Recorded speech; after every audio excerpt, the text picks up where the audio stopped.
This is so common. And yes, on this one, I will allow you permission to use it on vintage guitars if you have the skill level to do it. But it also happens on a lot of very inexpensive guitars. Over the years, or maybe over a week, your bass player might have stepped on your chord, and boom, all of a sudden, now you're going, oh man, you cracked on my acoustic guitar plug. It's, oh man. And you've tightened it down. It's not, you know, here you take a wrench, you tighten it down. It's not getting any better. It's just making it worse. Okay, so a lot of guys come in and they put like what's called a Les Paul plate. It's a square plate here, and they just put that in there and 4 screws.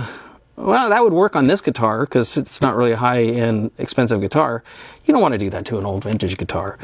And you definitely don't want to go in there and start patching it, because that ruins the value too. Anything you add to a guitar that was not there originally will devalue the instrument. So what I like to do, look how bad that is now I made this little rig. You don't have to do this, but this is just the end of a guitar plug on a cable. I do this because I have to put the jack back in.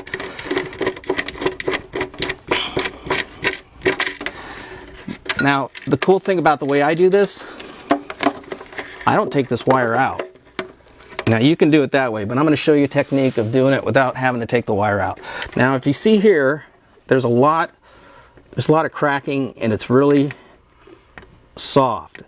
That's because the cracks have gone laterally and with the grain. Now, if this is a laminate body, it's going to be stronger, but a lot of 50s and 40s and before that, they really didn't have pickups, so you don't have to worry about them unless somebody drilled a hole and stuck one in there. Bad boy. So what we want to do is we want to get saturation of glue to make this firm again. So I'm going to use this little guy right here, and I'm also going to use a Q-tip.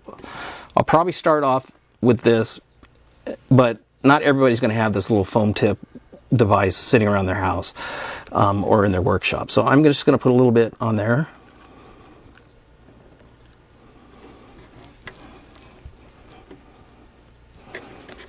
And I'm going to work from one side here, and then from this side here.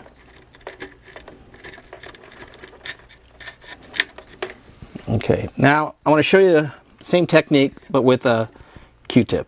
This is not an expensive guitar, by the way. This is my little dummy guitar, so I can spill things on it and yell at it and abuse it. It's mostly a prop. Q-tips are wound a certain way. Boy, doesn't that look funny. It looks like my uncle's hair. So I'm going to twist this back up like this with my fingers. They're usually wound one way or the other, so by me doing this, this allows more of the glue to stick to the Q-tip. So I was working over the wood area. I made a little drop. I'm going to do this on this over the bench now. Now, you got to be careful with this one too, because this can actually drip if you get too much on there. Okay, so see if I can get you a little close up of this one.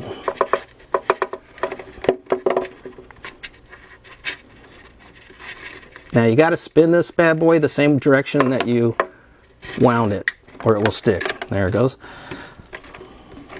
I'm going to do a shot of Gluboost on there. Like I say, don't need a lot of this stuff. You just, you know, people get really impatient sometimes, but these glues are fast. Just let them do what they're supposed to do. Because right now the glue's going this way, and this way. And so I'm going to look at it. That's nice and strong. So let's see what happened. Put this back on. Put a little at a time. I can't stress that. And then do the accelerator last. So now I'm going to pull out my little prop here. And let's pop that in that jack. I'm moving it. It's solid. And you can't tell. That's the thing. The mark of a good technician is to be able to look like you didn't do anything. And then you don't get any credit. But the customer's happy. So there you go.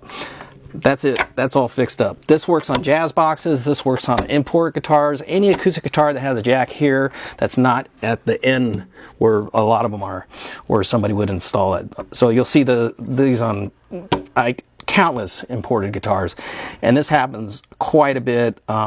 There's also some electric guitars that have a really thin top, and somebody steps on the cord and it'll break out the top of the guitar. You can actually use the same technique and just saturate it a little bit more with the ultra thin.